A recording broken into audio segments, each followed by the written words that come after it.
Assalamualaikum warahmatullahi wabarakatuh. Selamat pagi pemirsa TribunSumsel.com. Kembali berjumpa bersama saya, reporter Tribun Sumsel Kabupaten Patlawang. Pagi ini pemirsa, saya mengajak pemirsa melihat fenomena kabut yang terjadi di salah satu wilayah yang ada di Kabupaten Patlawang. Ini pagi ini pemirsa sangat dingin, di mana kabut ini cukup tebal. Waduh, ini jembatannya tragis sekali pemirsa keadaannya. Nah, ini pemirsa, jarak pandang kita jadi terbatas karena kabut pagi ini. Ini lokasinya ada di Sungai Deras, Kecamatan Pendopo, Kabupaten Patlawang. Itu bisa kita lihat pagi-pagi sudah ada warga yang mencuci di sungai. Dan memang pagi ini kabutnya cukup tebal pemirsa.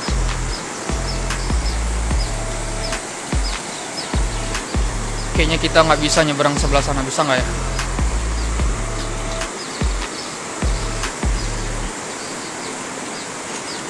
Ini jembatannya, aduh, cukup memprihatinkan pemirsa.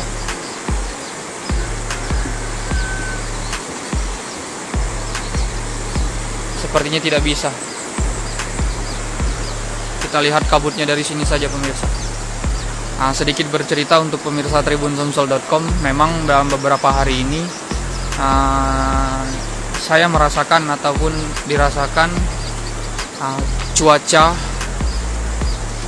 ini sedang dingin sekali. Bahkan di daerah Lintang itu pemirsa, ini suhu itu bisa turun hingga di bawah 20 derajat Celcius. Pernah 2 hari lalu titik terendah suhu itu saya lihat di handphone sampai 14 derajat Celcius, dan memang sangat dingin pemirsa. Nah, efek dari dingin itu biasanya beginilah pagi-pagi, berkabut.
Jangan lupa subscribe, share, komen, dan like ya.